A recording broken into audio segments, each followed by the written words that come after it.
Mumbai Pune express हायवेवर मुसळधार पाऊस झालाय। वादळी वाऱ्यासह धुवाधार पाऊस झालेला आहे। एक्सप्रेस हायवेवर दृश्यमानता घटली आहे। मुंबई पुणे एक्सप्रेस हायवेवर मुसळधार पाऊस झालेला आहे।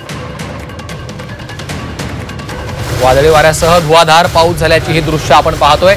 मुंबई पुणे एक्सप्रेस हायवेवरची ही दृश्य आहेत। दृश्यमानता देखील घटल्याचं आपल्याला या दृश्यांच्या माध्यमातून पाहायला मिळतंय।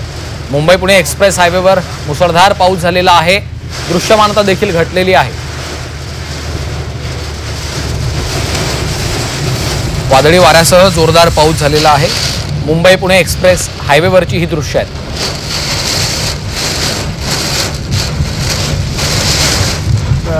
वादळी वाऱ्यासह जोरदार पाऊस झालेला आहे। मुंबई पुणे एक्सप्रेस वेवर जोरदार पाऊस झाल्याची ही दृश्य आपण पाहतोय।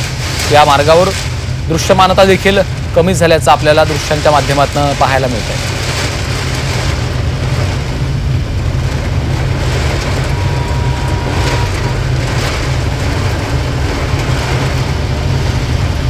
मुंबई पुणे एक्सप्रेस वेवर जोरदार पाऊस झाल्याची ही दृश्य आपण पाहतोय। दृश्यमानता देखील घटलेली आहे। वादळी वाऱ्यासह धुवाधार पाऊस झालेला आहे, त्यामुळे वाहन चालकांना काहीशी कसरत करावी लागतेय। मुंबई पुणे एक्सप्रेस वेवरची ही दृश्य आपण पाहतोय। मनश्री पाठक आमच्या प्रतिनिधी सध्या फोन लाईनवरनं आपल्या सोबत आहेत। मनश्री, मुंबई पुणे एक्सप्रेस हायवेवर मुसळधार पाऊस झालाय।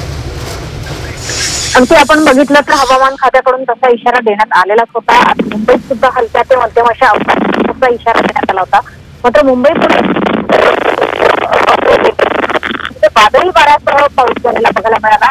कमी वेळात जास्त पाऊस तर झालेला आहे, मात्र त्यासोबतच दृश्यमानता कमी झाल्यामुळे त्या ठिकाणी अपघात होण्याची शक्यता ही सुद्धा जास्त वाढलेली होती। त्याच्यामुळे वाहन चालकांना तर त्या ठिकाणच्या स्थानिक पोलिसांकडून आवाहन केलं जात होतं की वाहन सावकाश हळू चालवा। त्यासोबतच इतर जे चालक आहेत त्यांना देखील आवाहन केलं जात होतं। अवजड वाहनांना विशेषतः आवाहन आहे।